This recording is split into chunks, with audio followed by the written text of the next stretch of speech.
So one of the things I like what you do though is that when people ask about stand-up comedy, and I think that a lot of times it's like a comedy voice thing that people will do, and they don't, meaning that they will stay safe and they play safe. Yeah. You don't play safe, and I like that you don't play safe. I like where Yeah. you go what's on your mind. You talk about anything that's out there. You take risks, and you talked about your last special where you almost got canceled, or you felt like someone was trying to cancel you at some point. This one particular person that back in the day was trying to do Yeah. it. That wasn't my last special. I was a kid. That was like 2013.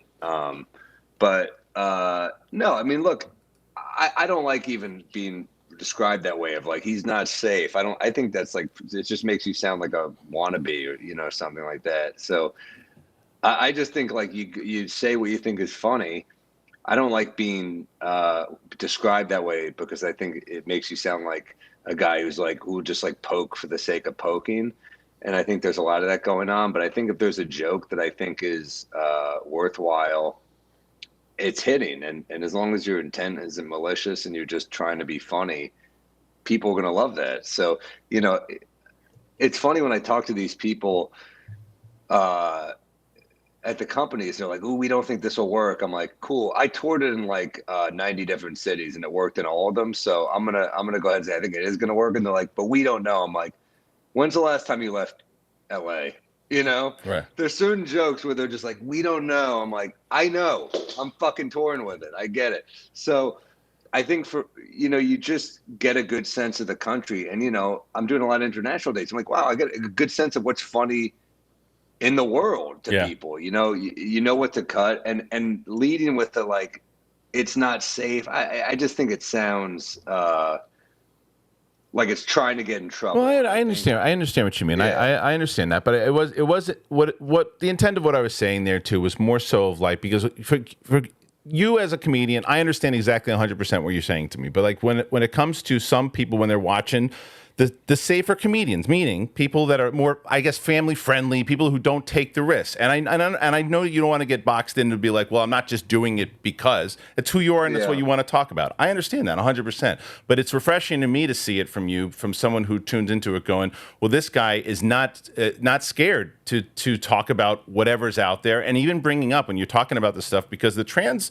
stuff that you bring up in your special, like that is a hot topic when the comedians talk about things where it's been, whether it's Dave Chappelle or whoever it is, get attacked for certain things. And you said it, and you're like, well, they look at me and they go, well, I'm an ally now. And there's a certain way that you bring it up. You have a certain charm about you that you can say things that there's a couple times that people groan in the special in the way that you were intending to.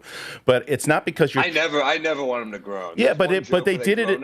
And I didn't want them to, But the way that they did it, that you played it and you played off of it, of like it's a risky joke, and it's of course like so. Yeah. I mean, that's what I mean. Though you're not just doing it to be risque. You're doing it because that's the fucking joke. But I'm just saying though, it is refreshing to see someone who just will take the risks.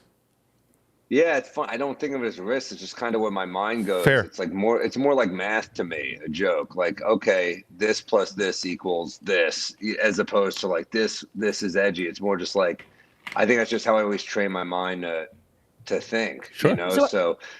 How do you want to be seen? Because I think that is an interesting response, as Kristian was mentioning, that you're not safe, and you're like, that is not how I want to be seen. I took his comment more as a commentary on audiences and the way that entertainers now have to cater to certain audiences, which might not be how you feel. What is it that you are trying to be seen as, especially as a stand-up? Just a good stand-up, just a stand-up where people are like, man, he's consistent, he's prolific, and he's really strong. That's really how I want to be seen. I think, I've done so much stuff that it's not like networky. I just didn't come up networky. Yeah. So it was like I got good at this. As you said, those gigs where you're driving gig to gig, I remember casino runs. You're doing gigs for people who are like, bar flies, and you're trying to make them laugh. So that's kind of what got my sensibility. Like, would this be funny to a friend of mine at the bar, as opposed to just like, what's the head of CBS think of this? Right. You know what I mean? Right. It was just a different style. So there was never... I guess I just want to be seen as a good comic. As simple as that. And when sometimes people would send me clips and be like, oh, I don't know if you like this guy. He's like clean. I'm like, why wouldn't I like a clean comic? I think it's like that type of thing. Yeah, I think I like all types of comedy. So to me, it's like good and bad. It's not like these subsections of like clean, this, that, you know? I think there's a difference between like, because there are tons of incredible clean comics. And I think that there's sometimes, and what I meant again by when it comes to the risk, it's more about the definition of what exactly you're talking about. Someone who just is talking how they see the world and want to tell their thoughts exactly what you're saying is having a conversation. If you and I were in the city and you see, and I can't even imagine the conversations that you had about that debate of what was going on after hearing your comparison of what Biden and Trump are, the drunk driver, you know, that was awful, right? It was, that was a train wreck. I mean, that was a car wreck. Yeah. I guess certain drunk drivers, but that was awful. I think I said in the special, it'd be really funny if it wasn't happening to us. Yes, but it's our country. Yeah, it's like our lives. What a shame that these are the people who are going to represent us. Yeah, it really is, and it was amazing to watch that bit in when I'm watching that, you talking about them. The first thing I thought is like, because I'm like, I have to talk to him about the debate because I can only imagine relating that, and that's basically what I was talking about, where the thoughts that are coming out in that conversation with whoever you're sitting there, that's the stuff that you bring on stage, and that's ultimately the compliment I was trying to give you, was the fact that thank you. Wow. Yeah.